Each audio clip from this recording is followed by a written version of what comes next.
Loud. Okay. So sorry to So I interrupt. keep no. So I keep trying to read it, and sometimes I find myself with any of the 3P books. It's like, oh, this is too good. I'm like, I don't want to hear it. It's just a real bizarre thing to me. That's an afterthought. That's not even anything to what I was going to tell you. But so I everything I've read, I've been really enthralled. But it's so hard to sit and read. I either get tired or I'm like, woo! I get hit with such a rush of information. But one thing since I came into this understanding, I'm enthralled with the birds. I'm like watching how they know, fly to the south. They know to do this. Nature, the flowers, and the innate wisdom and mind and all that. And I read something in your book like 1 or 2 days ago, and I went, oh, and I could see it so much clearly that what all this nature has, and I already knew this, but I don't know, it hit me. It's in me. Because I know intellectually, I've known I have the wisdom, but I'm always like, is that wisdom or is that my ego or my little mind? And I went, oh, and it just really hit me. And I don't know exactly where I saw it. My book's right here. Of course, I can't see it without glasses, but it was You want to borrow like, mine, oh Sharon? wow. I'll let you borrow mine. I know I'm over here, but I don't know exactly where. And I love the bookmark as well. Thank you. But I was like, I just saw it so different than I had seen it. I already knew the two separately, seeing the magic of the nature and all that, and then I was like, I don't have to worry anymore. Where is that wisdom? Which wisdom is this? Is this really? Is it intellectual or is it a big mind? And it was just like, oh, it was like a kind of a load off. I was like, quit thinking about it so much. It's there. Just like the birds. The birds don't question, oh, it's wintertime. Should I fly now? They don't think about it. Just like and the leaves falling off the tree. They're not like, should I do that now? And so I was like, oh wow, it's here. And it was like I always have a hard time expressing this stuff, but that's how I felt. I was like, I saw it the clearest I've seen it so far. So that was kind of really neat for me. I really and everything, like I said, I haven't got very far as you can see, but I'm like, oh, I love it. It's already helped in some ways that I can't express. Like I said, I talk a lot, but I have a hard time expressing my feelings about some of these insights that I've gotten. But yeah, that was neat to see. Very clear. That's so great. I So I, mean, do you have any idea what section or what words came with that insight? What, that might help other people to see more clearly that we're already part of Big Mind, we're already part of the infinite intelligence, nature, we're part of nature. I wonder if it was your internal wisdom, chapter 3, your internal compass on the road to change. Because it says, when the wise tell us to look within, they are directing us beyond intellectual analysis of personal thought to a higher order of knowledge called wisdom. Yep, I bet that started with this chapter 3. That was like the last part I read. That was from Sid saying that the wisdom is an innate intelligence, and then it was about Cozy and Dickens. So yeah, that I think it was that chapter 3. Yeah. Just like I said, I haven't got too far, but I'm just like, everything has been a little nugget of wisdom for me. Even the foreword and stuff. I love all that. I forget who wrote it. Was it? I think there's something in there from Michael and the acknowledgement, the preface. I like all that stuff. It all was like, oh. So yeah. That's great. I know, and it seems to me that there is like no end to the depth of seeing that we are part of nature. That we can depend upon it, that there's a wisdom we can totally surrender to. And yeah, it came up in the webinar I did with Rita about, I wasn't sure how the title Mystery School even, where did that come from? She asked me, where did it come from? And I said, I really don't know, because it didn't come from my figuring. And in fact, when the name came to me, I Googled it because I know I had heard of Mystery School before, and I knew it wasn't associated with the three principles. Sure enough, there's been like several mystery schools. They're, very divergent. They're looking in different directions. But I just knew that that is the perfect name. And I was reminded of several of Sid's quotes where he talks about the mystery, that when you look into the mystery, you become a part of it, or when you accept the mystery. I don't remember the exact quotes, but for me, it's part of just surrendering to, but it's more than surrendering, because to me, surrendering is you have to, like, I don't know, that's not necessarily a positive term for me. So I see it more like gratitude, being grateful for the fact that we are not running the show, that we don't have to make things happen, that the most amazing things happen, beautiful things happen, even if they appear to be negative. So I don't know, do you want to hear my story? That where I saw, just this past weekend, I saw that,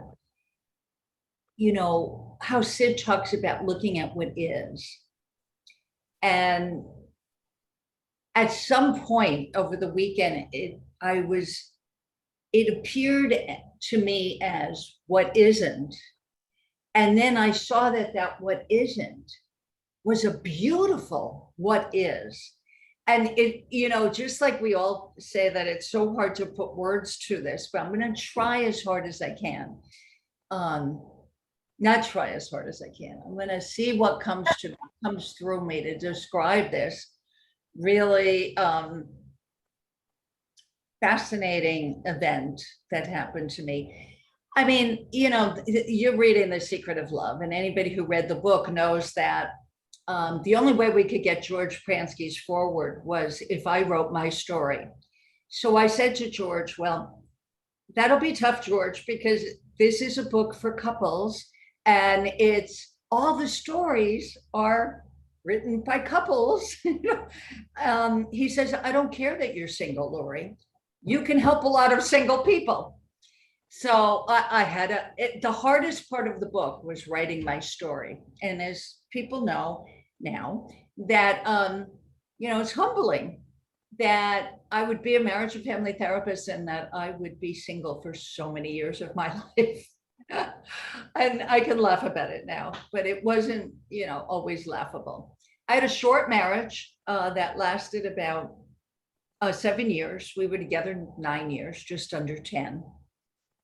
The 10-year mark when you can collect their Social Security. Well, I missed that by a few months. So, and I didn't find out about that until after the divorce was final. Somebody pointed it out to me. But anyway, it doesn't matter. Honestly, it does not matter because it all works out, because I've really seen that that's how this life works. I can't explain it any more than that. But how all of life works. So here's what happens. So I met a man, and I meet a lot of men in my life. I do online dating because I like to meet people. And, I think I will have a life partner at some point when the time is right. you know, I hope I don't have to wait until I'm 80, but it could be like that. I've read wonderful love stories of people meeting their true love when they turn 80. Oh, Anything's possible, right? So yep.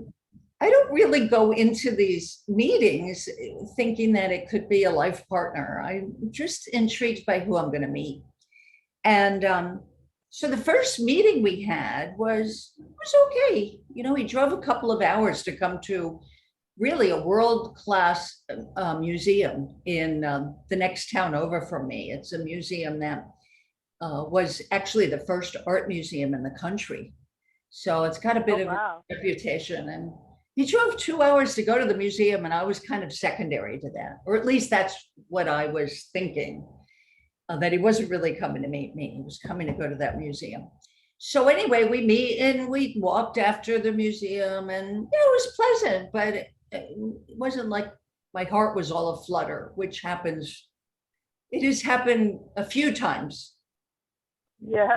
few times in my life. Not not as often as I'd love it to happen, but it does happen. I'm grateful whenever it does happen. So we go, you know, we go our separate ways, um, and for some reason there was like a meetup to go to a waterfall that I thought was closer to where he lived or on the way to where he lived. Anyway, I contacted him to see if he wanted to go. At least he'd be somebody that I had met before. Everybody else would be strangers. I'm really into hiking, and waterfalls or wow, you know, anything beautiful in nature. So so he said, no, he didn't want to do that. He said, but because he had been there, something like that. I don't know. But maybe we could meet midway another time. So then he contacted me 2 weeks later. We wound up meeting midway, and we did take a hike on a different waterfall. That was really beautiful. And I posted pictures of it in Instagram, which I think also made it to Facebook also. So,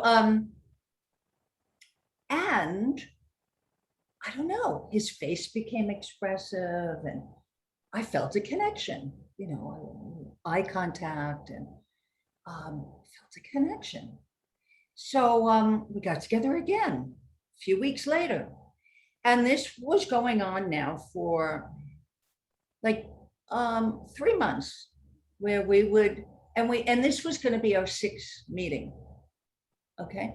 So he comes to my neck of the woods, and I'm so excited by this time because we had also Zoomed and we'd, um, um, uh, you know, texting. This was a man who liked texting. He was really into words, um, and so am I. And I think you can express a lot through text. I don't know what it is, but well, for one thing, I can talk to text. So I feel like I'm talking to somebody. And plus, you get their undivided attention because they're going to read it when they have the time to read it, not, you know, in a quick phone call or something like that. And my phone calls with men in the past, I have to be very honest, I don't feel heard, you know, because they cut me off to give me, you know, when they think that that's a conversation back and forth, where my idea, and I think, you know, more the three principles community idea of a conversation is listening. You do more listening than talking, right? Or you deep listening to people. You're really trying to understand what they're about. So anyway, I'm excited, and I've got this whole itinerary plan. I'm going to bring him to these parks that you've seen me showcase on Instagram and my Three Principles Therapy Facebook page. And so, and it was just a really sweet day. And at the end of the day, so now we're walking, we have a few of these walks, and then we're walking in my center. So for one thing is, and we'll call this man, I don't know, come up with a name because I want to maintain his anonymity. Um, nobody will know him. We'll call him Fred. Okay, Fred. So Fred, So I know that he's got a mother in New Jersey because he goes to take care of his mother every Sunday. And he has this arrangement with his family members that his day is Sunday. And I know that he lives a good 2 hours and in a different state. Okay, his mother lives in New Jersey and he lives in New York. I know because one of our, well, anyway, um, one of our midway meetings, I actually parked my car at his house because then we traveled to Tanglewood in Massachusetts. And so I know that he lives in New York. I know that he doesn't live in New Jersey. So we were talking about his son. No, actually, first, we're walking through the center and he says, this is such a nice center. I love the cafes and the outdoor restaurants and the boutiques. And he says, it reminds me of an upscale, but down to earth, an upscale, but down to earth area near my mother in New Jersey. And then the next conversation was about his son. So I said these words. I said, oh, so your son lives in New Jersey too. He blew a gasket. He blew a gasket. He said, I don't live in New Jersey. What do you mean he lives there too? I said, well, Fred, we were just talking about your mother living in New Jersey, so your son lives there too, which he does. And so then he went on to say, people always think I live in New Jersey. I can't do this anymore. He was gone. Oh my goodness. Yeah. I know. It's like, if I had false teeth, I'd be picking them up from the sidewalk. Yeah. Really? What? What was that? What was that? What was that? What was that? So I did not shed a tear, not one tear. I felt so grateful, and I wished him well. I wished him well. And oh, I didn't add that I did. Well, I guess I did add, right, that I was trying to explain myself. And he said to me, you're being defensive. You are, what else? He accused me of a bunch of other things too, that you were. Sounds like he was. I sense deception on his part. Yes. Because you didn't say anything bad. Right. I mean, even if I had a total senior moment, I'd have to really have a bad senior moment to think for one instant that he lived in New Jersey. I mean, I knew I didn't drive to New Jersey to park my car at his house. I have a friend in New Jersey. I mean, I know the way to New Jersey and it's the opposite direction to get to his house. I mean, it's just, there's no way. But even if I had a real lapse and I meant that, so what? I mean, so what? Yeah, that doesn't make any, I think is New Jersey bad? I've been to both places like a long time ago, but I mean, you weren't making judgment. That wasn't a judgment statement. You were just asking a question. No judgment. He was just saying, this reminds me of a town near my mother where it's upscale, but yet down to earth.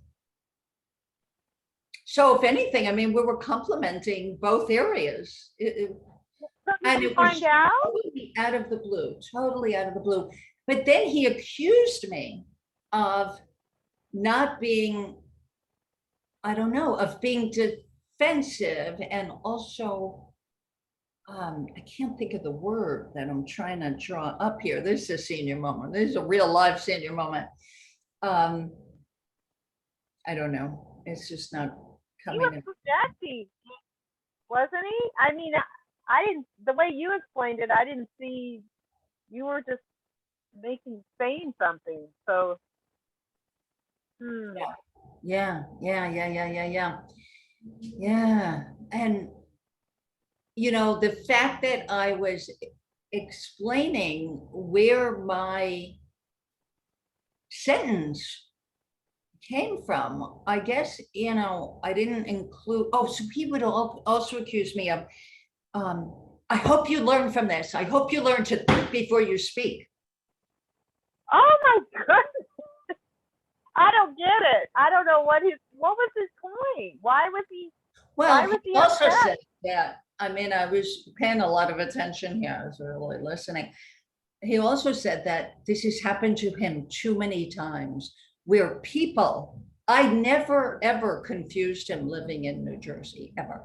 But people in his past apparently confused that fact, thinking that he lived in New Jersey. I mean, And you were talking about his son. And who cares if he lived in New Jersey? Did he think that doesn't make a lot of sense? He was something else was going on, I think. But did you find out no, why he? no. But no, he was off. He was gone. That was it. Bye-bye. So I see, for one thing, I've always seen rejection as a gift. I've always seen rejection as a gift.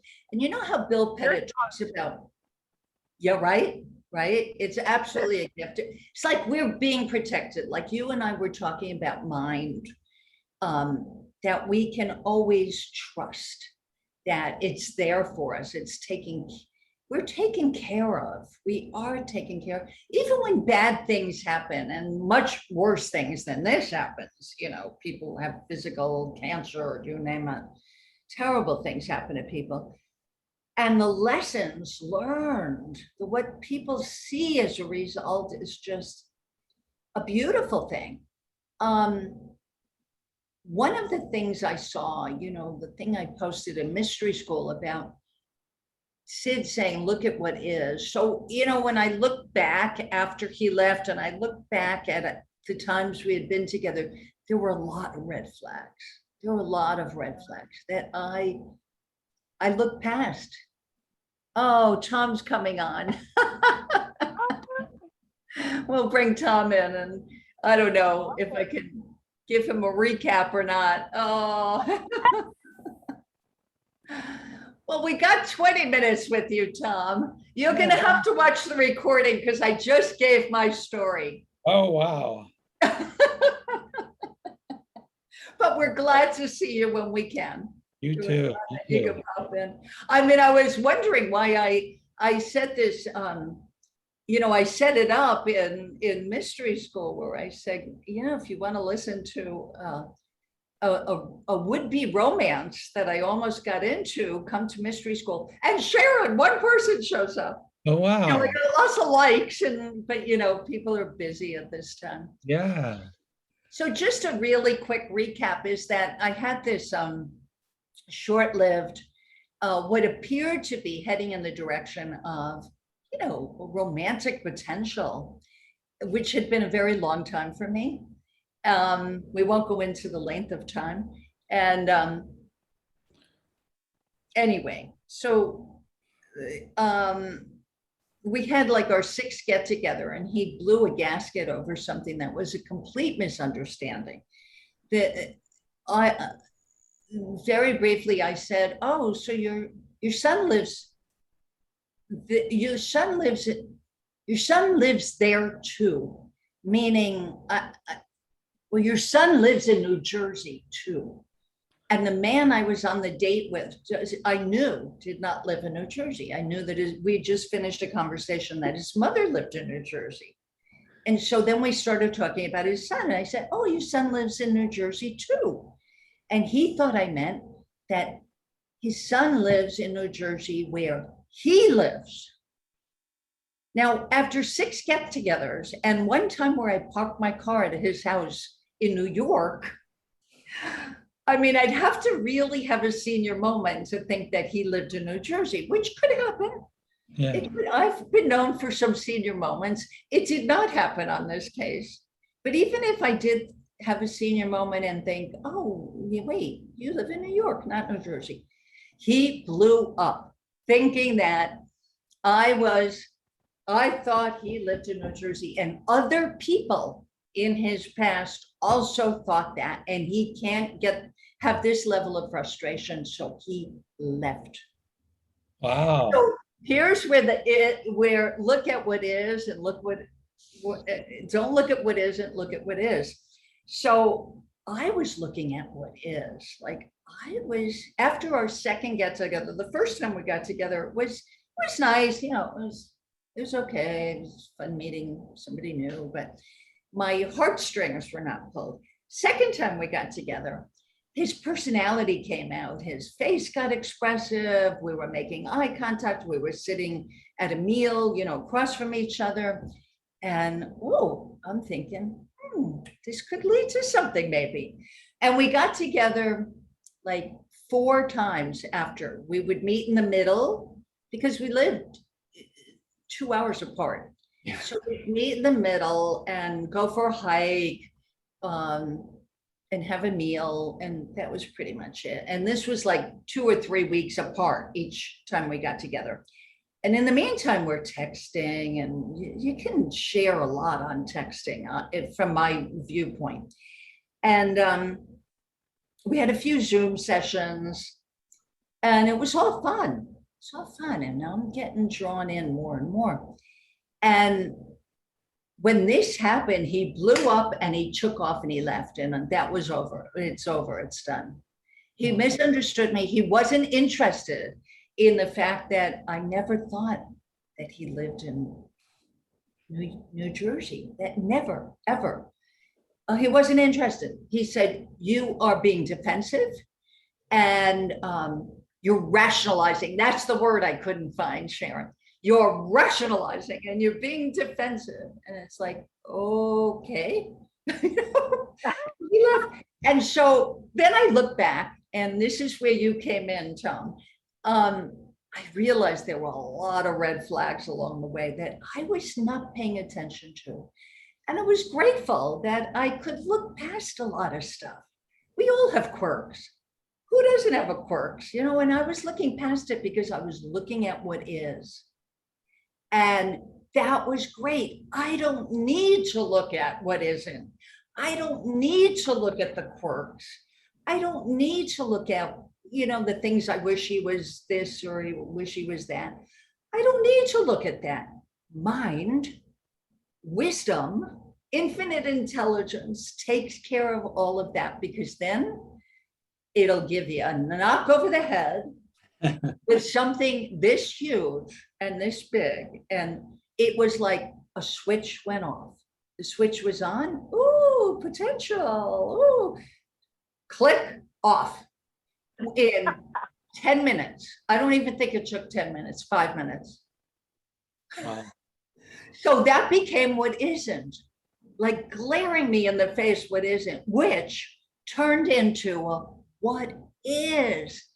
Thank you. Love letter from the universe. Nice.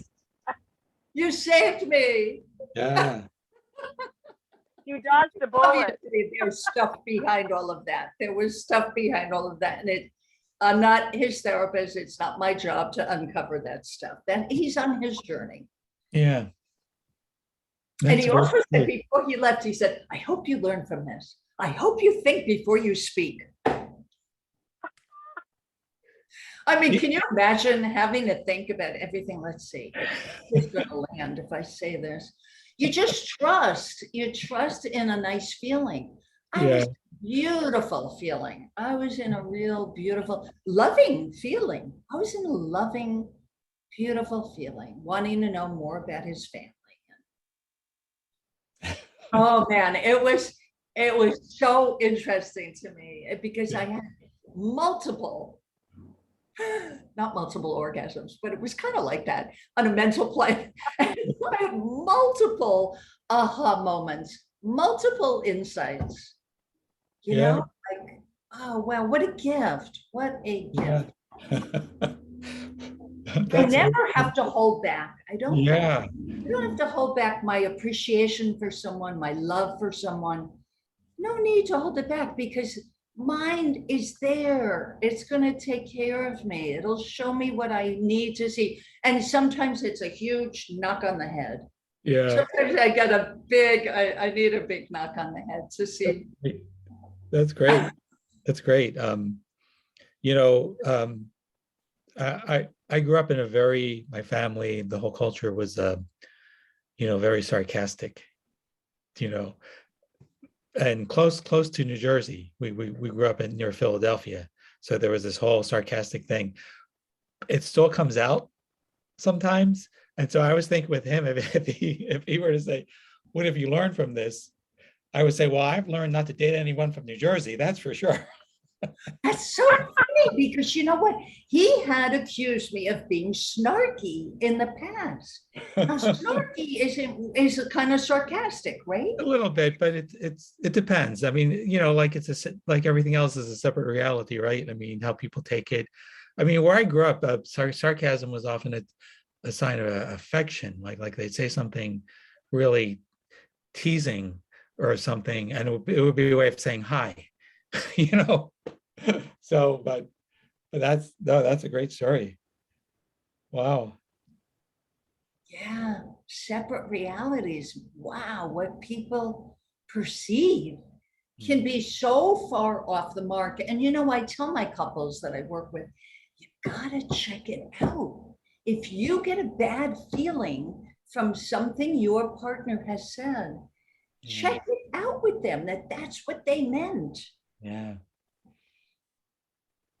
So I hope, you know, I'm recording this. I'm hoping that, I mean, nobody will recognize who this person is. I used a different name, you know, because I think a lot of my couples will benefit from Yeah, this, it's a great story. isn't it? Yeah. Oh man, it was like, wow. Yeah. And you know, in the past, before the three principles, I would have been heartbroken. Yeah. And even, you know, into the three principles, I still would have been heartbroken because now I was not heartbroken for a moment. I felt like I was saved. I was grateful for the experience. I realized that those loving feelings were coming from me. He Mhm. happened to be the object. Yeah. Whether he deserved it or not, that's not my business. Yeah. The fact that it was coming from me and I have all of that inside of me Yeah. to give is just like, woo, you know, celebrate life. Celebrate life for whatever it brings you. I would have been so heartbroken, like, oh, this was my last chance at love. Ooh, you know, Yeah. far from it. Yeah. Thought- But I would have thought that. Yeah. I passed. I would have made up all sorts of negative scenarios, how awful this was. Yeah. Ah, yeah. What do you think, Sharon? We were talking, Sharon was Oh, talking. I just think that is his loss. He had something else going on that had nothing to do with you. That's what I see from what you told me, because unless there's a big deal of between New York and New Jersey and you insulted him, I don't know. I just thought it was kind of, I don't know. I think he had something going on, but I love your reaction to it. It was like, oh, thank you. Oh. That's, you know, like you said, then you realize there were a lot of red flags and the switch going off. I like that. That's the gift. Yeah.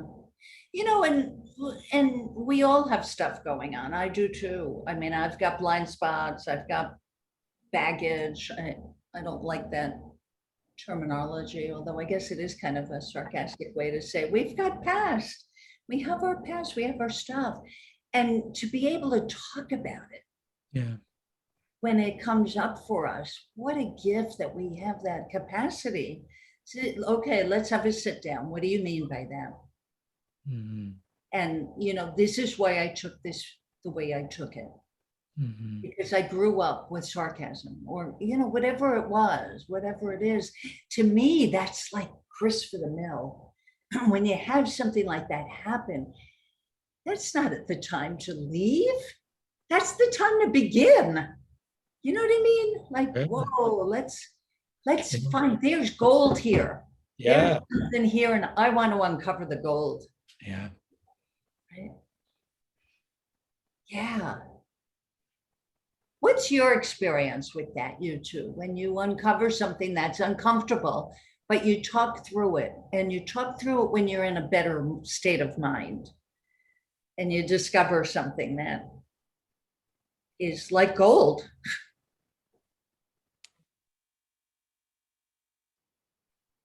I can't think of a story. What about you, Tom? Well, the only thing that comes to mind now is not so much talking it through necessarily, but I've been through at least, one experience where something happened and it didn't end the friendship, but it could have. And it was just when I was getting introduced into the principles. And then the thing that helped me was actually the ability to get over it. And after had some time had passed, that I realized there was actually, I didn't even have to go there. Like you could be with the other person again and just, it might come up in your mind, but it doesn't necessarily mean that it has to be addressed. It could just be, it's gone. In a way, it's gone. And a few times after that, the other person would bring this thing up again that had happened between us. And I just realized that I could just listen. I didn't have to even really respond or set the record straight, which is really freeing. I didn't even have to set the record straight. I could just listen in because I knew something very powerful. One was I had seen that I had gotten over it. And I have a whole long thing on getting over things that is really helpful. But what I also saw was that even though someone else would bring, let's say they brought it up in January, and then they brought it up in April, and then they brought it up in June. And each time though, I could see that I don't have to have a story that they've been carrying it for all that time. All I see is that it came up and I know that they're going to get over it, even if they don't. In fact, I would go so far as to say they already have gotten over it the moment they stop thinking about it. And it's just that a memory comes up. The memory feels bad, and then you get over that. So there are times, to answer your question, there are times where, yes, it's really good to talk things out, especially if it's in the present. But once time has passed, and I know I've gotten over it, and I'm pretty sure they have too, even though they have a memory and they can bring it up again, it seems like wisdom will tell you, maybe. Wisdom will say, leave it alone. Don't defend yourself. Don't set the record straight. Leave it alone. Let them have their say. And sometimes people just want to have their say and you just move on. That's liberating. I never come across that before the principles. Yeah, And the I people, love that. yeah, You never have to set the record straight. If they see something that they hadn't seen before, that'll set the record straight for them. yeah, You can't really set the record straight for somebody else. yeah, They have to see it, right? yeah. And it's so liberating. That was the big jump I made, because I was really impacted by hearing George and Linda talk about that a lot in their relationship work, the importance of getting over things, Yeah. getting over things. But the leap that I made was, oh, okay, this person seems really upset with me. I have no idea, like in this moment, let's say, they're not even thinking about it. Like you have this idea, at least that the upset is carried over time. When I don't believe it is. It comes up every so often. And you don't have to worry about, oh, this person's mad at me for 5 years or 2 years. Like they're not even thinking about it. You're not even the same person you were when Yeah. that thing happened. Yeah. So part of the thing you probably see in relationships too, the worrying about the other person being upset and worrying about the other person not having gotten over it. So now I know, even if they don't know, that they've gotten over it. Yeah, that's beautiful. That's When beautiful. when you're not That's thinking, beautiful. when you're not thinking about it, you're over it. That's Has right. That's has right. nothing to do with time. That's Nothing to do right. with time. So that's what comes up for me. Even if it's an hour, 1 hour that you're Yeah, not I think thinking as about soon as you have the original upset, it, done. as soon as you stop thinking about it, it is wiped. The universe has wiped it clean. You're left with a memory, which is like a variant of the original thing, but it's a new episode. It's a new episode. Right, You right, know, right, right. it's so liberating. I love it. Yeah. So Yeah, I love that. The universe wipes the slate clean. Yeah. Nature wipes the slate clean. Yeah. You know, animals are like that, like you pet slip, right? Oh yeah. They don't hold grudges. They don't hold the past. It's over. Yeah. Babies, children are like that. Yep. Oh, guys, this has been so great. I've got my Yeah. kid in my waiting room now, but thanks for coming on, both Yeah. of you. It's been Glad to jump so in. cool. All I'm gonna right. stop recording now. Good to see you, Shannon. She